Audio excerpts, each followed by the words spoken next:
Bonjour Dirk. Bonjour. Est-ce que vous pouvez vous présenter au micro du pasteur Bobo? Oui, je m'appelle Dirk, c'est mon prénom, Willems. Et je viens souvent ici au centre culturel pour boire un verre ou pour surfer sur le net. Donc vous habitez Grybergen. Oui, j'habite à 2 minutes d'ici, à pied. Donc c'est très facile pour moi. Et ça fait combien de temps que vous habitez Grybergen? Plus de 30 ans. Plus de 30 ans à Grybergen. Ja. Et maintenant j'ai presque 60 ans, donc j'habite ici depuis 82 du siècle passé. Donc, Merci, parlons un peu des églises. Est-ce que vous fréquentez une église, vous priez?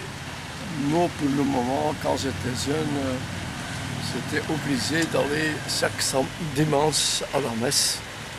Mais depuis l'âge de 18 ans, je ne suis plus un visiteur régulier de l'église.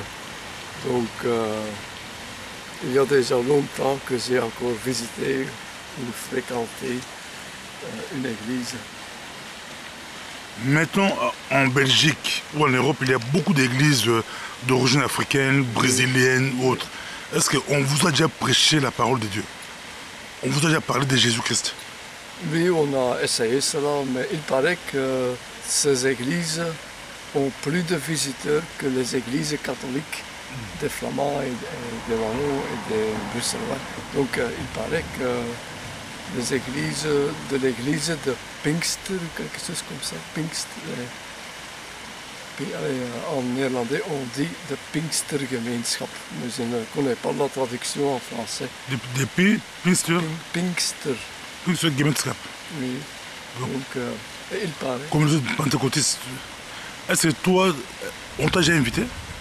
Non, mais il paraît que c'est un milieu très différent des églises catholiques. Il paraît qu'on chante et qu'on danse dans ces églises. Et chez nous, les visiteurs de l'église, ils restent calmes dans leur siège. Mais il paraît qu'il est beaucoup plus amusant d'aller dans une église où il y a beaucoup d'Africains ou de Brésiliens ou d'autres peuples. Il paraît que ces églises sont beaucoup plus amusantes, qu'il y a un esprit de bonheur là. Tandis que dans les églises catholiques, on reste toujours sérieux, on ne montre pas des émotions. Donc c'est tout à fait le contraire des églises africaines. Donc c'est peut-être une différence de mentalité. Mais si un jour un Africain venait vous inviter, ou un pasteur africain, ou un jeune africain, une dame africaine, vous invite à aller visiter une église africaine, vous allez partir visiter? Comme curiosité, je voudrais le visiter, oui. Aller prier avec eux pendant un dimanche.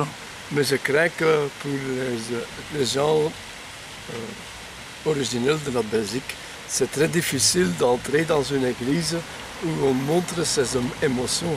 Chez nous, on a l'habitude de cacher ses émotions.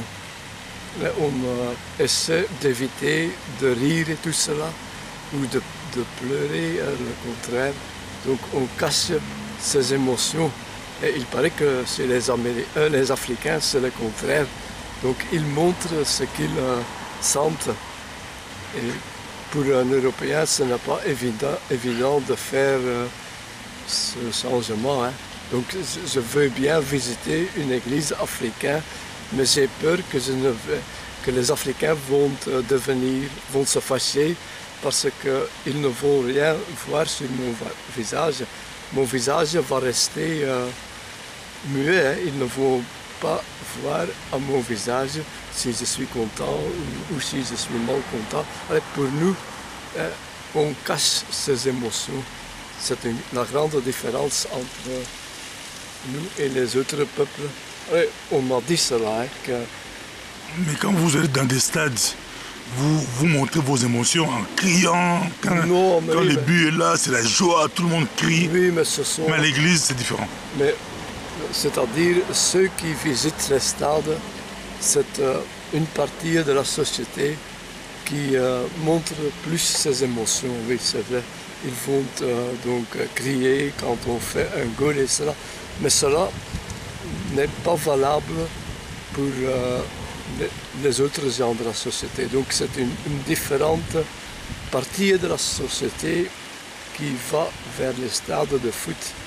Donc ce sont des gens, pendant la semaine, ils ne montrent pas les émotions et alors comme réaction, parce qu'ils font un sport de cacher les émotions, et pendant le week-end, quand ils vont au football, donc ils vont faire le contraire et ils vont crier et tout cela. Donc c'est un peu, c'est le contraire de ce qu'ils font dans la semaine. Et on doit aussi dire que les gens qui vont au foot, ce sont plutôt des ouvriers, tout cela. Mais donc les autres parties de la société, ils ne vont pas au football. Oui, même les présidents, on voit même les rois crier des joies, les présidents, même, on a vu à France, le président Chirac, quand c'était la Coupe du Monde, c'est tout le monde qui...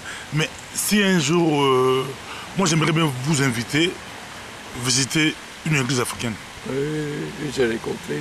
Bon, comme curiosité, je veux bien le voir.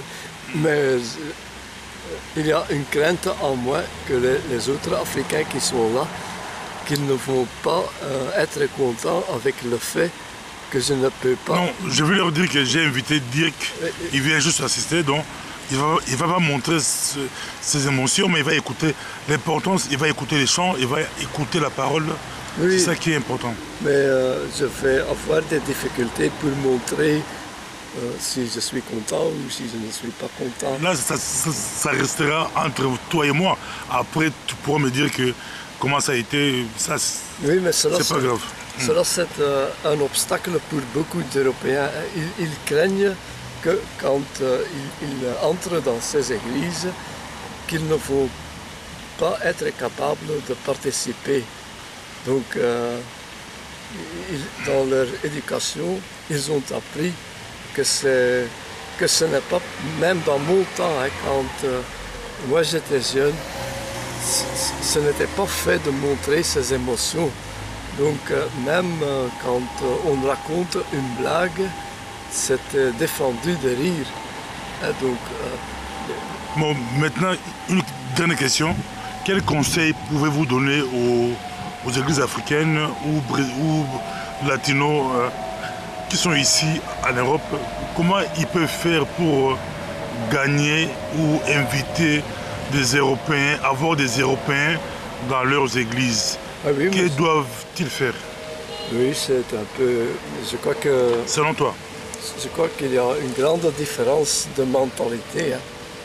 Donc, comment est-ce qu'on peut mettre ensemble des gens qui sont aussi différents? Donc, par exemple, il y a beaucoup de Brésiliens qui me disent qu'ils sont vraiment...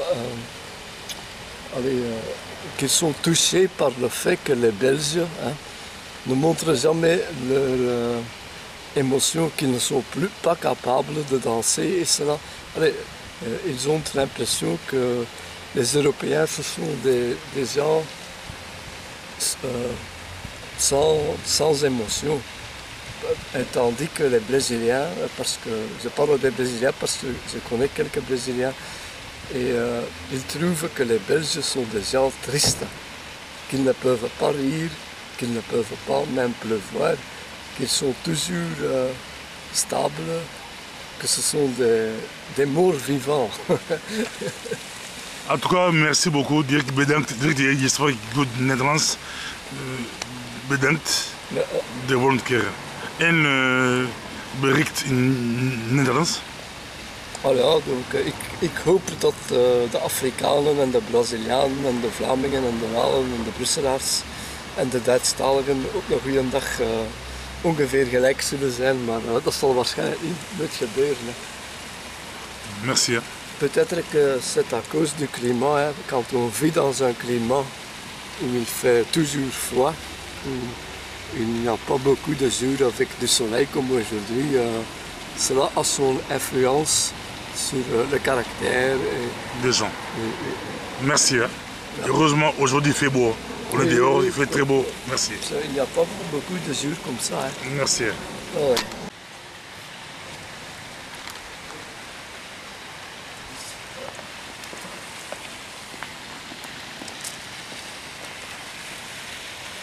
Voilà.